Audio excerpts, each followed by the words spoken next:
अरिहंत को नमन, अरिहंत को नमन,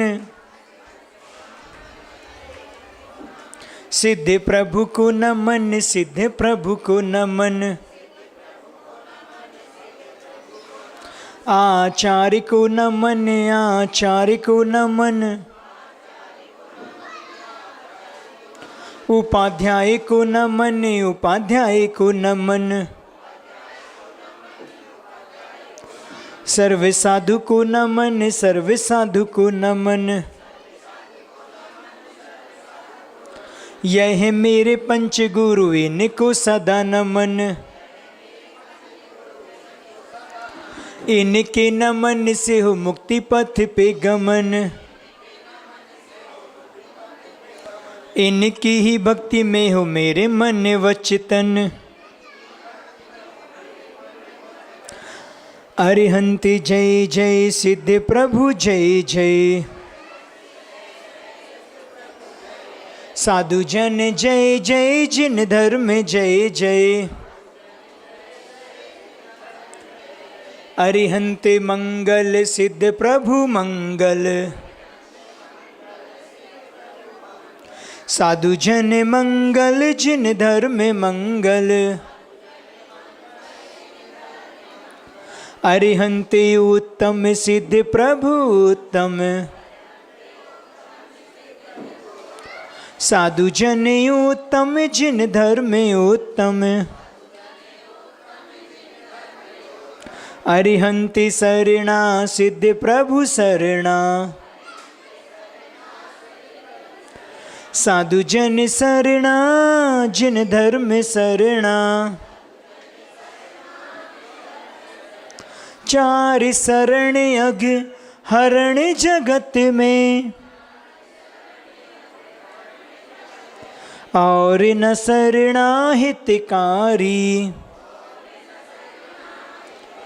जो जन ग्रहण करे वे होते,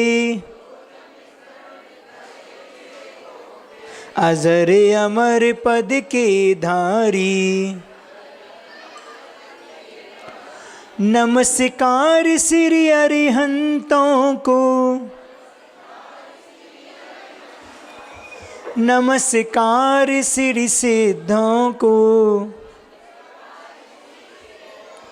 आचार्यों को, उपाध्यायों को, सर्वलोक के संतों को, सर्वलोक के संतों को। अपन पहले पंचमहागुरु भक्ति पढ़ेंगे, उसके बाद फिर अपन स्वाध्याय को लेके बात करेंगे। 2 लाइन हम पढ़ के 2 लाइन आप लोग। सुरपति सिर पर किरीट धारा, जिसमें मणियां कई हजारा।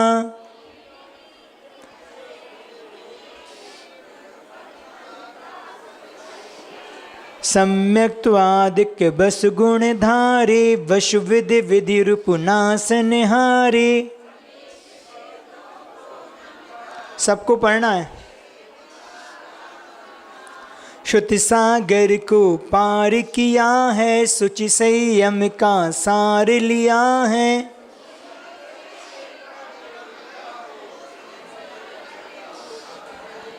उन मार्गी के मद तम हरते, जिनके मुख से प्रवचन झरते।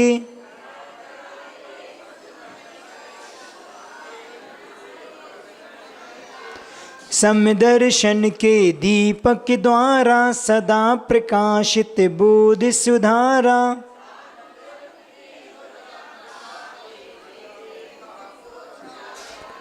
विमल गुणालय सिद्ध जिनों को, उपदेशक मुनि गणी गणों को।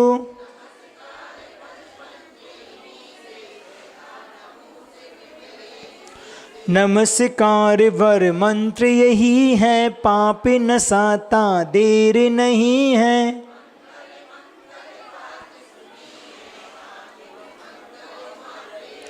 सिद्ध शुद्ध है जय अरिहंता, गणी पाठ का जय ऋषि संता।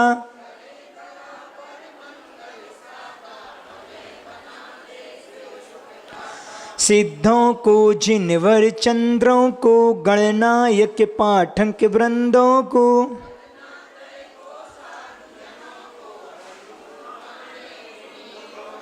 सुरपति चूड़ामणि किरणों से लालित सेवित सतों दलों से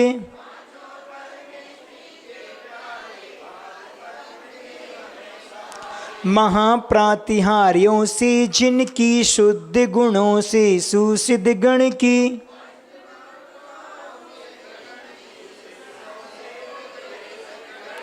वशविद योगांगों से मुनि की करूं सदा दुति सुचि से मन की पंच महागुरु भक्ति का करके कायोत्सर्ग आलोचन उसका करूं ले प्रभु तव संसर्ग लोक शिखर पर सिद्ध विराजे अगणित गुण गण मंडित हैं प्रातिहार्य आठों से मंडित जिनवर पंडित पंडित हैं।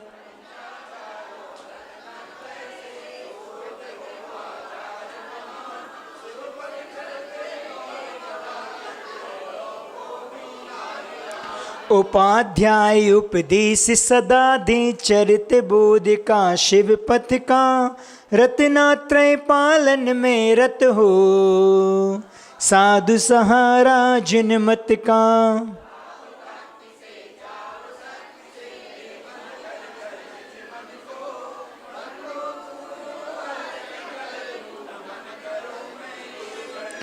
कष्ट दूर हो कर्म चूर हो बोधि लाभ हो सदगति हो वीर मरण हो जिन पद मुझको मिले सामने सन्मति हो मिले सामने सन्मति हो।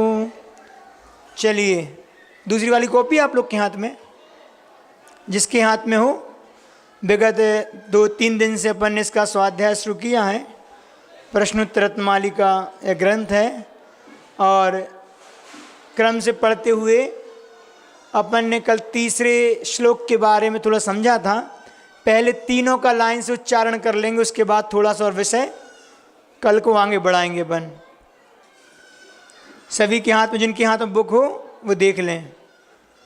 मंगलाचरण शुरू करेंगे, तीनों श्लोक पढ़ेंगे। पहले पणिपत्य वर्धमानम प्रश्नोत्तर रत्नमालिकां बक्षे नागनरामर वंद्यम देवं देवाधिपं वीरं का खलु नालंक्रियते दृष्टा दृष्टार्थ साधन पटियान कंठस्थितया बिमल प्रश्नोत्तर रत्नमालिकया भगवन किमुपादेयं गुरुवचनं हेमपि च किं कार्यं को गुरुरधिगतत्वा सत्वहिता विद्यता सततम। 3 अपन ने कल पढ़े थे। आप लोग को उच्चारण करना, हमने तो कर लिया अपना, आप लोगों ने मात्र सुना है। बार बार पढ़ेंगे जब जाके वो मुख पर आएगी। अब अलग से अभ्यास करते नहीं करते वो आप लोग की मर्जी है। ठीक है, अपन इसको कल अपन ने समझा था कि भगवान संसार में उपाधि क्या है। देखो बच्चों की आवाज़ खूब आ रही है, हमने कितनी बार बोला या तो वो बाहर चले जाए, मम्मी पापा उनको लेके चले जाएं, डिस्टर्ब होता ना। ये लोग कहीं कुर्सी उठा रखे कुछ कर रहे। देखो अपन ने कल सोच पढ़ा था कि भगवान संसार में उपाधि क्या है। उपाधि का अर्थ क्या है? ग्रहण करने योग्य वस्तु कौन सी संसार में। तो उत्तर दिया था कि संसार में अगर एकमात्र एक ही चीज़ है इसको ग्रहण करना है, वह क्या है? गुरु के वचन। गुरु के वचन ग्रहण करने से क्या होगा? गुरु के वचन अगर हमने अपने जीवन में आत्मसात कर लिए, उनको उतार लिया, तो ये पक्का मान के चलो कि मेरी मुक्ति निकट है। गुरु के वचन पर श्रद्धा अर्थात अपने मोक्ष के पास जाना है। लेकिन गुरु गुरु में भी अंतर होता है। कल अपन ने समझने का प्रयास किया था। संसार में कई प्रकार के गुरु हैं। एक ऐसे गुरु हैं जो स्वयं तरते हैं और दूसरों को तारते हैं। एक ऐसे गुरु हैं जो स्वयं तो नहीं तरते लेकिन दूसरों के तारने में कारण बनते हैं। और एक ऐसे गुरु होते हैं न स्वयं तरते हैं न दूसरों को तरने देते हैं। तो अपन को सबसे पहले ऐसे गुरु की भी तलाश होना चाहिए। ऐसे गुरु हमारे लिए होना चाहिए जिसके माध्यम से वो अपना भी कल्याण कर सकें और हमारा भी कल्याण। अपन ने कल परिभाषा समझी थी थोड़ी सी, उसी बात को आगे बढ़ाएं कि गुरु के वचन को अगर हम उपादेय मानेंगे तो कैसे हमारा कल्याण होता है। कल अपन ने 2-3 दृष्टांत समझे थे। कौन कौन समझे थे कल?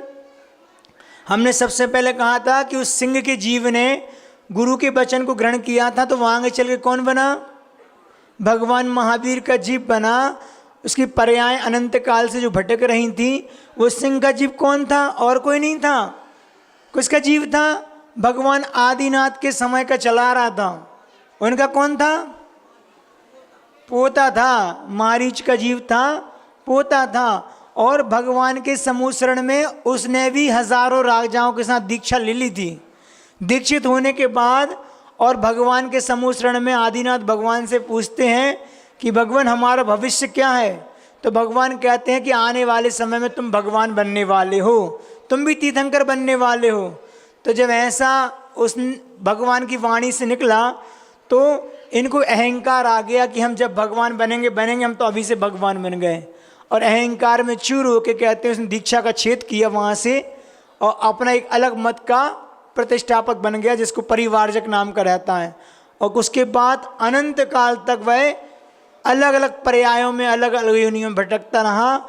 और बाद में जाके सिंह की पर्याय में 2 मुनिराजों के माध्यम से, कौन से नाम बताए थे कल मुनिराज के? अमित कीर्ति और अमित प्रभ नाम के 2 मुनिराज थे, जिन्होंने उस सिंह को संबोधन किया कि तू कहाँ नरक के गर्त में जा रहा है, कि तू कहाँ हिंसा का काम कर रहा है, तुझे तो आने वाले समय भगवान बनना है। अपनी पर्याय की योग्यता को समझ के अपना कल्याण करने का भाव आना चाहिए। और ऐसे समझाने के माध्यम से उस सिंह ने व्रतों का पालन करके मरण किया और वहाँ से उसकी पर्याय के सुधरना, अच्छा होना शुरू हुआ। उसके बाद भी आने वाली 10 पर्याय लग गई उसको। मुक्ति इतनी आसान नहीं है। अपन सोचे कि बैठे बैठे काम हो जाए, तो पता नहीं अगर अभी भी अगर अपन ने सम्यक दर्शन को प्राप्त किया हो, या सम्यक दर्शन प्राप्त करने के बाद भी इस जीव का संसार अर्धपुद्गल परावर्तन काल तक रह सकता है। अर्धपुद्गल किसे कहते हैं? अपनी भाषा में समझे महाराज जी तो अपन कह सकते हैं अर्धपुद्गल इतना काल सम्यक दर्शन प्राप्त करने के बाद। क्यों? सम्यक दर्शन को इतना बड़ा बता दिया कि मोक्ष महल की प्रथम सीढ़ी कह दिया।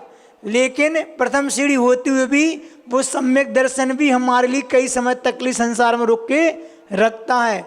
अर्धपुद्गल परावर्तन काल मतलब कह सकते हैं असंख्यात 24 निकलने तक, असंख्यात 24 तक भी अपन इस काल में रह सकते हैं।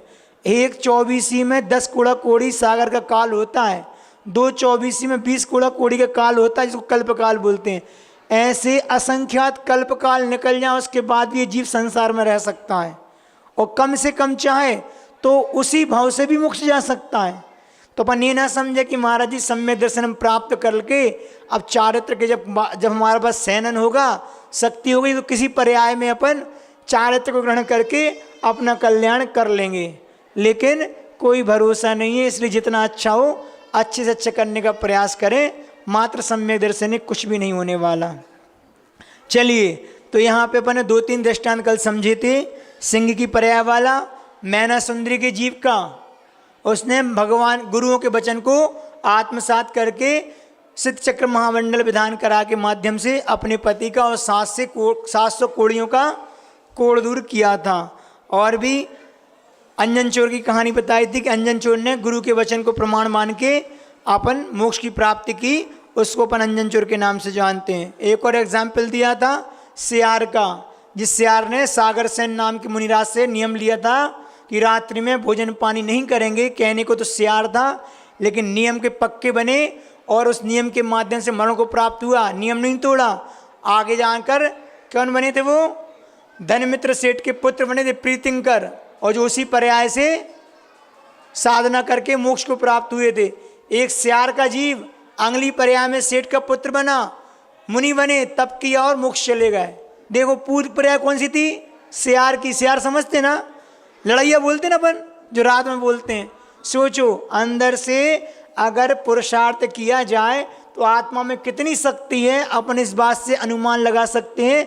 एक सामान्य त्रेंच वो क्या सोचता हो, क्या समझता होगा, और एक अपन मनुष्य हैं, अपनी सोचो समझ कैसी जा रही। सोचो, 5 इंद्रियां और मन तो उसके पास भी है, और 5 इंद्रियां मन आपके पास भी है, लेकिन उसके बाद भी मनुष्य और त्रियंचों में बहुत अंतर है। क्या अंतर है? कौन सा अंतर है बताओ? मनुष्य और त्रियंचों में कौन सा अंतर है?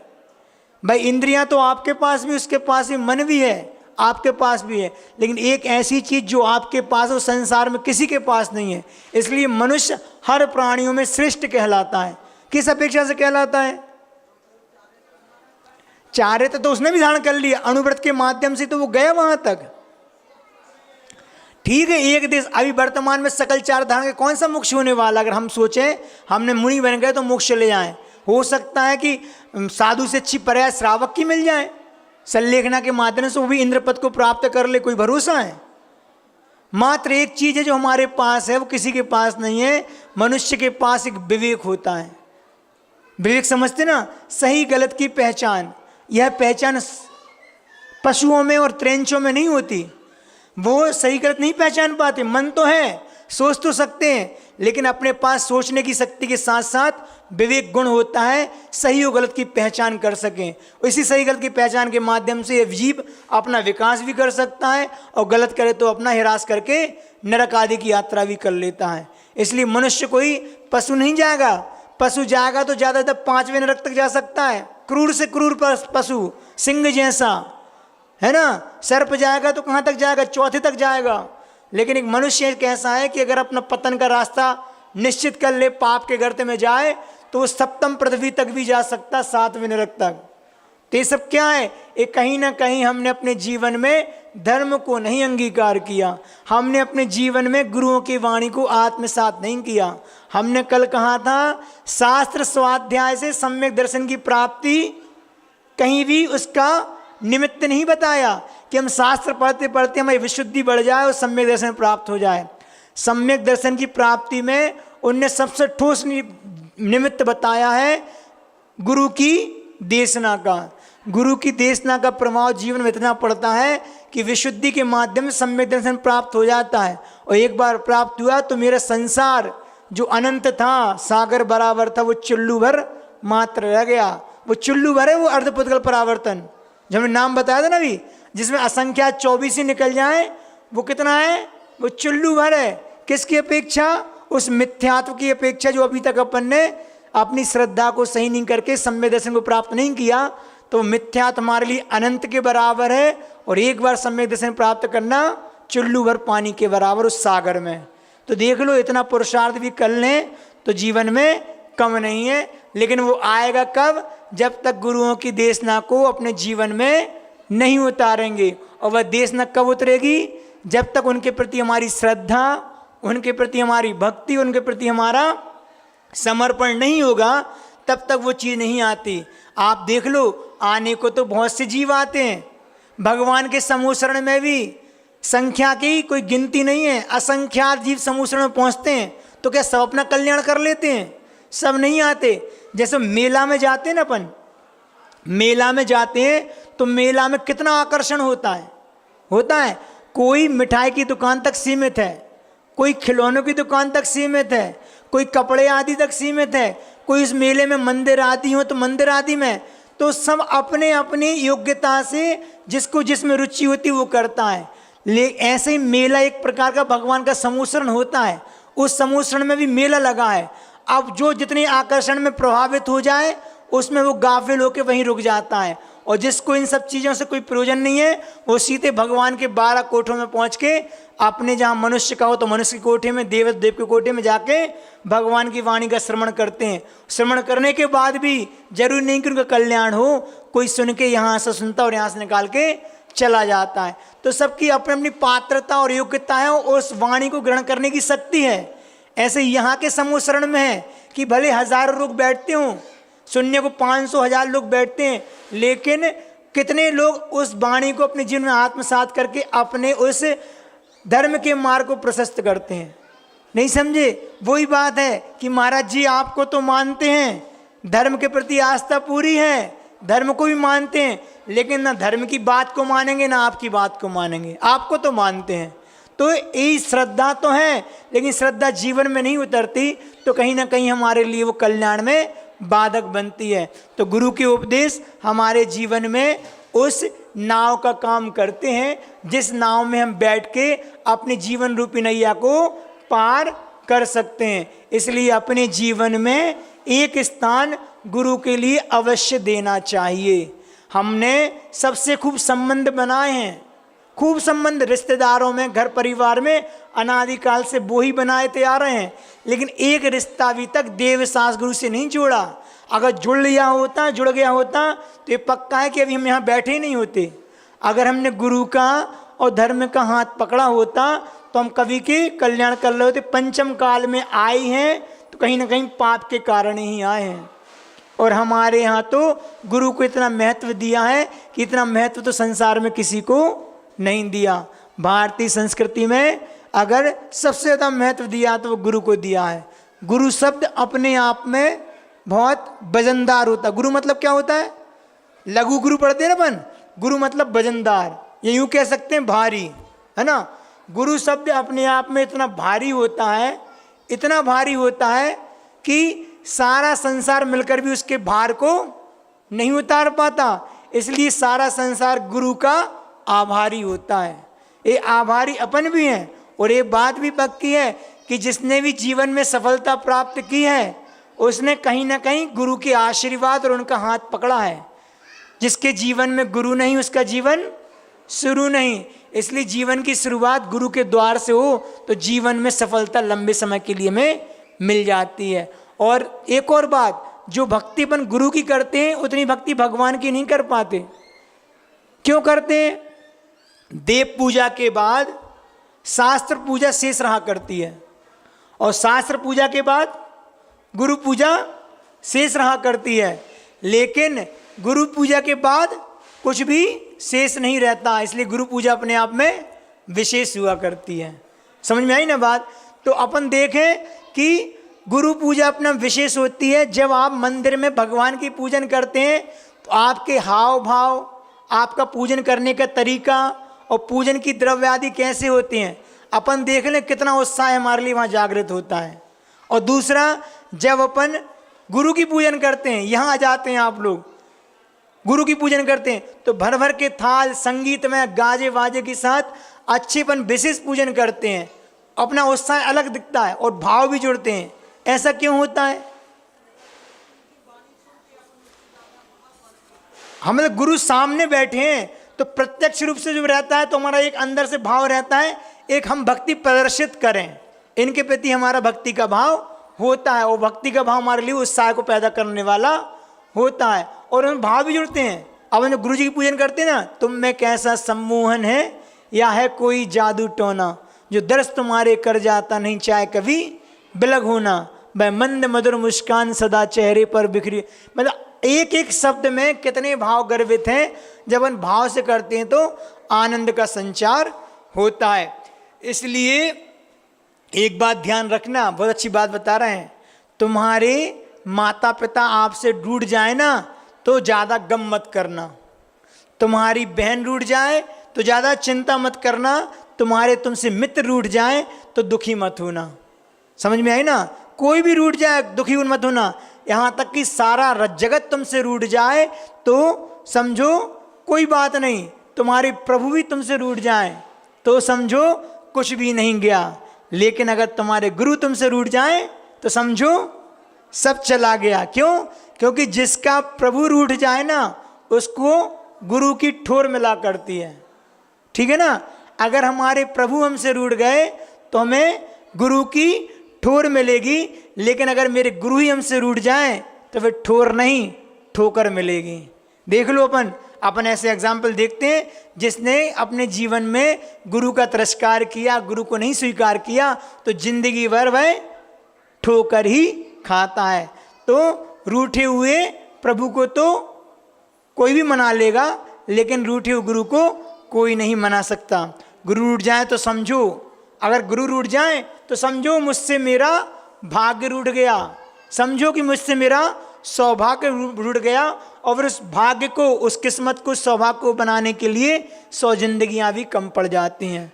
इसलिए अपने जीवन में ऐसा कभी समय ना आए कि हमारे गुरु हमसे रुष्ट हो जाएं। देखो बहुत कठिन है, अपन भी करते हैं, जैसे अपन शिष्य बन गए ना गुरु के, तो प्रतिपल भाव रहता है कि हमारी कोई सी भी क्रिया विशेष से, मन वचन काय की कोई भी प्रवृत्ति से हमारे गुरु को कोई संक्लेश नहीं होना चाहिए।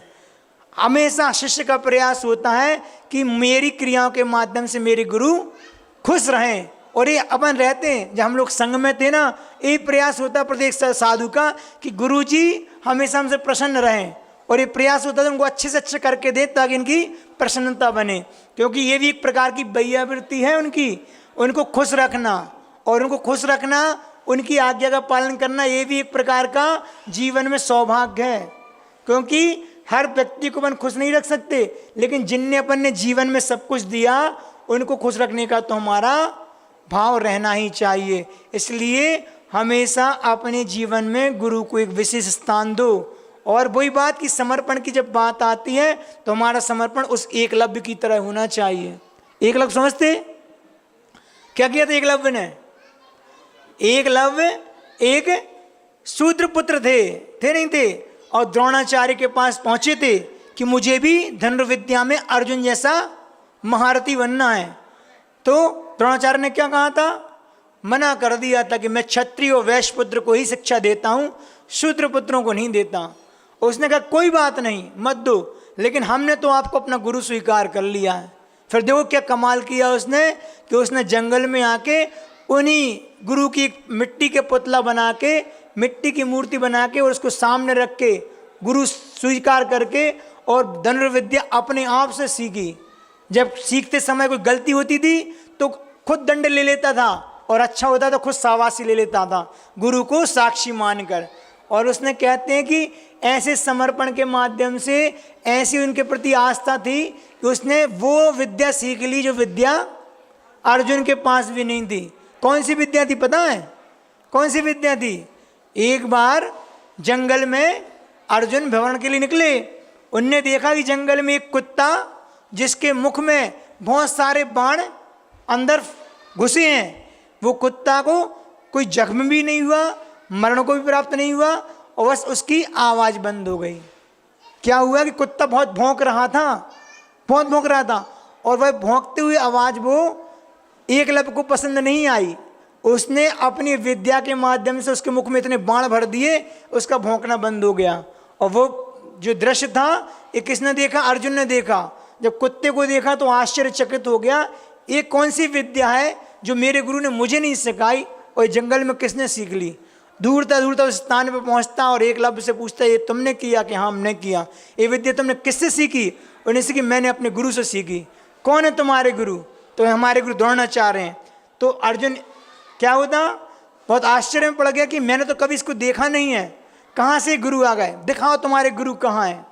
वो दिखाता है मिट्टी का वो, तो उसको बहुत आश्चर्य होता है। ये बात जाके वो अपने गुरु से कहता है। फिर आपका एक ऐसा शिष्य भी है। गुरु फिर जंगल में आते हैं और पूछते हैं तुमने किससे सीखा? तुमने हमारे द्रोणाचार्य। जानते हो कौन द्रोणाचार्य? चलो हम बता देते हैं। अगर तुम्हारे गुरु साक्षात तुम्हारे सामने आ जाए तो क्या? तो कहने अगर आ जाए तो वो जो मांगेंगे वो दे देंगे।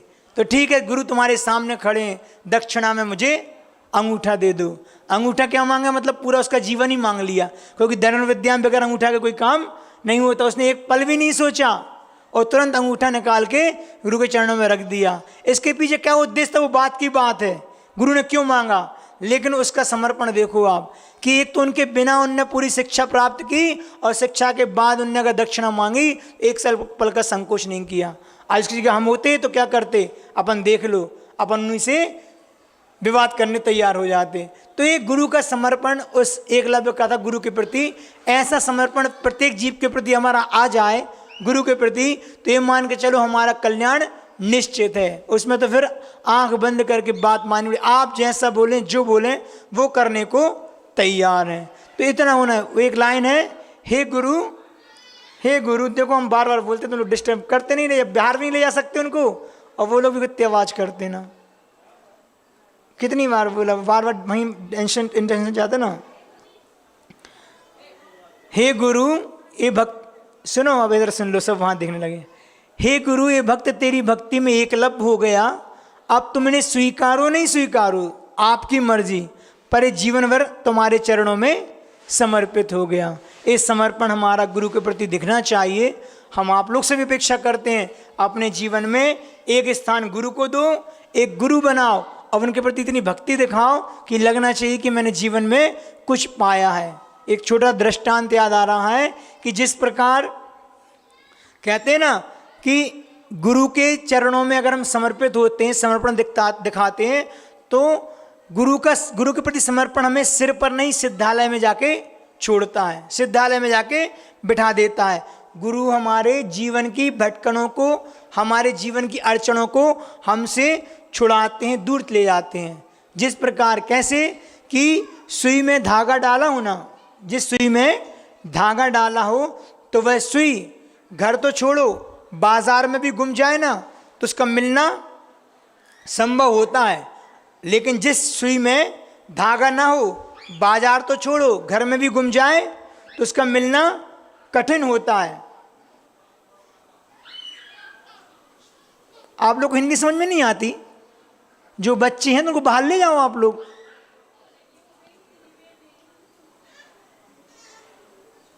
एक आपकी बिटिया है, छोटी वाली तो है, ठीक है। तो हम कहाँ के रहे थे, बार बार डिस्टर्ब हो जाते ना। तो जिस सुई में धागा हो वह सुई अगर बाजार तो घर तो छोड़ो बाजार में भी गुम जाए उसका मिलना कठिन नहीं है, लेकिन जिस सुई में धागा ना हो उस सुई में वो बाजार तो छोड़ो घर में भी गुम जाए तो उसका मिलना कठिन होता है। इसी प्रकार अगर गुरु नाम की सुई में नहीं, मेरे मन रूपी सुई में गुरु नाम का अगर धागा डाल लें, अपने मन रूपी सुई में गुरु नाम का अगर हम धागा डाल लें तो मेरा खोना फिर कठिन नहीं होगा। अगर हम खो भी जाएंगे बाजार में तो वहाँ मिलना हमारा मुश्किल नहीं होता, लेकिन बगैर धागा की सुई जिस प्रकार मिलना कठिन होती है उसी प्रकार बगैर गुरु के हमारा भी संसार भटकाव की ओर रहता है, संसार में मुझे वो स्थान नहीं मिलता। इसलिए गुरु को भी और गुरु की आज्ञा को भी हमें मानना चाहिए। यहाँ पे अपन ने गुरु के बारे में इतनी बात की, तो जिनवाणी के अगर दो शब्द भी अपन को कहीं मिले सुनने को तो सुन लेना चाहिए। क्यों कि सुनने मात्र से कब कौन सा हमारे जीवन में अंतर जाए भरोसा नहीं है। जिनवाणी के अपन यहाँ बैठते हैं, महाराज जी बहुत सी बात तो समझ में नहीं आती, बहुत सी बात समझ क्यों नहीं आती? क्योंकि अब बुद्धि क्षय समझता नहीं है। लेकिन श्रद्धा और भक्ति से अगर वो वाणी को सुनते हैं, जीवन में आत्मसात करते हैं, तो मूलाचार में बहुत अच्छी बात आई है। आचार्य महाराज कहते हैं कि गुरु की वाणी कभी व्यर्थ नहीं जाती। भले इस पर्याय में आपके काम नहीं आ रही, लेकिन ना जाने कौन सी पर्याय में ये शब्द आपके कानों में पड़े, अगर श्रद्धा से हमने उसको सुना है तो वो शब्द आने वाली किसी पर्याय में आपको याद आएंगे। अरे उस समय जाति स्मरण भी होता है ना, उस समय याद आएगा कभी हमने किसी पर्याय में गुरु से कोई शब्द सुने थे और उस समय तो समझ में नहीं, आज इस शब्दों के बारे में उसका अर्थ समझ में आ गया। हो सकता है कि वह शब्द आपके लिए केवल ज्ञान में कारण बन जाए। तो गुरु के वाणी, धर्म की वाणी कभी व्यर्थ नहीं जाती, हमेशा जीवन में हमारे कल्याण में कारण बनती है। तो दूसरा अपन ने पढ़ा था भगवान किमुपादेयम गुरु वचनम, और दूसरा हेमपि हेयमपि, अर्थात छोड़ने योग्य कौन सी चीज है संसार में? छोड़ने योग्य क्या है? अकार्यम, मतलब जो कार्य करने योग्य नहीं है, ऐसे निंदित कार्य, अर्थात जिससे लोक व्यवहार में बुरा माना जाता हो, ठीक है ना, ऐसे निंदनीय कार्य जो लोक व्यवहार में बुरे माने जाते हों, वह कार्य हमारे लिए हे रूप हैं, मतलब अर्थात छोड़ने योग्य है। जैसे कौन से? किसी को विश्वास में लेकर क्या करना? उससे छल करना, मायाचारी करना। कोई ने उस अपने ऊपर विश्वास है और अपन ने उसको मायाचारी छल कपट कर लिया, ये क्या संसार में निंदनीय नहीं है? निंदनीय है। और भी कौन से हो सकते हैं कि अपन कई प्रकार से शपथ आदि लेकर झूठ बोल देते हैं कि नहीं यार हमने ऐसा नहीं किया, ये भी निंदनीय होता है। बहुत से ऐसे कारण हैं। माता पिता, छोटी छोटी चीज़ बता रहे हैं घर व्यवहार की, आगे चलकर और बताएंगे बड़ी। गुरु हैं, माता पिता हैं, बड़ों के सामने अपन उद्दंड करना, उनकी बात को नहीं मानना, उनके सामने अपन असभ्यता से बोलें, मतलब ऐसी वाणी कठोर बोले जो असभ्य हो, पशुओं वाली वाणी हो, बड़ों का अपमान करना, पढ़ाने वालों की हंसी करना, या फिर नशा करना, खाते हुए बोलना, ये छोटे छोटे लोक व्यवहार की चीज़ें होती हैं जो हमारे लिए हे रूप हैं, अर्थात नहीं करना। टीवी देखते देखते भोजन करना, है ना, गंदे साहित्य पढ़ना, गंदी पिक्चर देखना, ये सारे लिए हमारे लिए क्या है, छोड़ने योग्य हैं। ऐसे कपड़े पहनना जो अपने आप में कंफर्टेबल ना हो, जो असहज लगें, ऐसे आजकल कपड़ों का चलन होता है ना, तो ये सारी चीज़ें हमारे लिए, गाली देना, हमारे धर्म के नेल पेंट लगाना है, लिपस्टिक लगाना, जो अशुद्ध पदार्थों से बने हैं उनका हम प्रयोग करते हैं, ये सारी चीज़ हमारे लिए हिंसात्मक हैं, श्रृंगार आदि के, ये सब चीज़ हमारे प्रयोग में नहीं आना चाहिए। तो ऐसी बहुत सी चीज़ें होती हैं जो हमारे छोड़ने योग्य हैं। व्यापार की बात करें तो जैन श्रावक के लिए कौन कौन से ऐसे व्यापार हैं जो नहीं करना चाहिए, 2-3 दिन पहले प्रवचन में ही बोला था। कौन कौन से, अपन कुछ नहीं तो जंगल जलाने का ठेका ले लिया, ठीक है ना, कि जंगल को पूरा हमें जलाना है, ये महाहिंसा का कारण बनता है। महाराज जी ने कल पर बोला था कि फटाके वो बेचते बन दिवाली आदि पे, ये पूरा संकल्प हिंसा में आता है। जो लोग फटाके बेचते, बहुत से जैन परिवार बेचते हैं, तो ये सारे संकल्प हिंसा में आते। फटाके बेचना, फूलों के इत्र का व्यापार करना, इत्र बनता है ना परफ्यूम, कितने जीवों घात होता है फूलों के माध्यम से, वो सारे हिंसात्मक पद्धति है। मांस है, शराब है, शहद बेचना, है ना, रेशम के वस्त्र बेचना, रेशम की कीड़ा कितने का होते हैं। और जो कहने को कपड़े का व्यापार नहीं है, लेकिन रेशम के वस्त्र बेचता है तो वो संकल्प हिंसा का दोषी माना जाएगा। चमड़े आदि का व्यापार करना, कीटनाशक दवाइयों का व्यापार करना, पेस्टिसाइड इसको बोलते हैं, इसकी दुकान है, ये पक्का मानो ये पूरी संकल्पी हमारी हिंसा है। जूते चप्पल, जैनों के यहाँ अगर जूते चप्पल की दुकान होती है तो उनका वो अच्छा व्यापार नहीं माना जाता, ये हमारे लिए छोड़ने योग्य हैं। ब्यूटी पार्लर का बोला था, महिलाएं बहुत सी जैन परिवारों में हैं जो ब्यूटी पार्लर चलाती हैं। और बता दें, सट्टा खिलाते हैं बहुत से लोग, है ना, जुआ खिलाना, सट्टा खिलाना आदि ऐसे व्यापार हैं कि जो हमारे लिए मतलब छोड़ने योग्य हैं। या फिर अपनी जो स्थान है, जैसे अपना कोई प्लाट पड़ा है या कोई घर पड़ा है, ऐसे लोगों को दे दिया किराए पे जो उसके माध्यम से गलत कार्य करें, ठीक है ना। घर में किसी को मकान अपन ने किराए से दे दिया, वो मांस आदि शराब आदि उसमें रख के खाए पिए, इसका दोष आपको एक हिस्सा लगेगा। इसलिए अपने किराएदार आदि वो सोच समझ के अपन देते नहीं देते, तो देना चाहिए। अगर अपनी जगह पे हमारी दुकान खाली पड़ी हुई, तुम कछु भी चला लो, तुम भी कछु भी, तो वो भी गलत माना जाता है। अगर वो हिंसा के कोई कार्य कर रहा है तो उसका दोष आपको माना जाएगा। अब यहाँ पे कौन कौन से कार्य करना चाहिए, तो उसके लिए अपन समय पूरा हो गया, कल देखेंगे। उपादेय कौन से कार्य हैं जैन श्रावक के लिए, कौन से कार्य करना चाहिए व्यापार आदि में, इसके लिए अपन कल समझने का प्रयास करेंगे। आज इतना ही पर्याप्त है। संसार में उपादेय है तो गुरु के वचन है, और छोड़ने योग्य कोई चीज़ है तो ऐसे निंद्रिय कार्य जो लोक व्यवहार में अच्छे नहीं माने जाते, हमारी प्रतिष्ठा को नीचे गिराने वाले होते हैं, ऐसे कार्य हमें नहीं करना चाहिए। इतना ही पर्याप्त है। अपन एक भजन के माध्यम से अपनी वाणी को विराम देंगे। अरिहंतों की प्रतिमाओं का ध्यान धरो भाई, अरिहंतों की प्रतिमाओं का ध्यान धरो भाई, कोई भी ना करे जिसे वो काम करो भाई, कोई भी ना करे जिसे वो काम करो भाई। भोगों की चाहत में राहत किसको यहाँ मिली, बगिया में बैकली कौन सी रहती सदा खिली। भोगों की चाहत में राहत किसको यहाँ मिली, बगिया में बैकली कौन सी रहती सदा खिली। मानव जिसमें धसता जाता, मानव जिसमें धसता जाता, जीवन वह खाई, कोई भी ना करे जिसे वो काम करो भाई। सांसों की चाबी से चलता तेरा देह खिलौना, बच्चों सा यह खेल सदा ही तुझको लगा सलौना। सांसों की चाबी से चलता तेरा देह खिलौना, बच्चों सा यह खेल सदा ही तुझको लगा सलौना। समय मिलाना आत्मज्ञान का, समय मिलाना आत्मज्ञान का, अब मृत्यु आई। कोई भी ना करे जिसे वो काम करो भाई। तन अपना जब धोखा देता क्यों पर को चाहे, पंछी मर जाता पिंजड़े में उड़ना ना चाहे। तन अपना जब धोखा देता क्यों पर को चाहे, पंछी मर जाता पिंजड़े में उड़ना ना चाहे।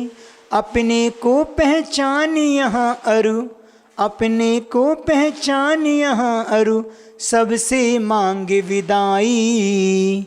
कोई भी ना करे जिसे वो काम करो भाई।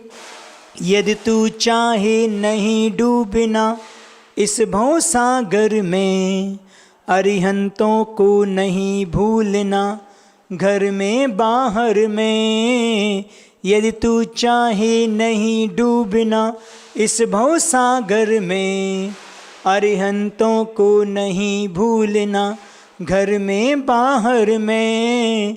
इसी नाम की रटना से तू, इसी नाम की रटना से तू प्रीति लगा भाई। कोई भी ना करे जिसे वो काम करो भाई। कोई भी ना करे जिसे वो काम करो भाई। अरिहंतों की प्रतिमाओं का ध्यान धरो भाई। कोई भी ना करे जिसे वो काम करो भाई। गुरुदेव भगवान श्री विद्यासागर जी महाराज की, द्वादशांग जिनवाणी माता की।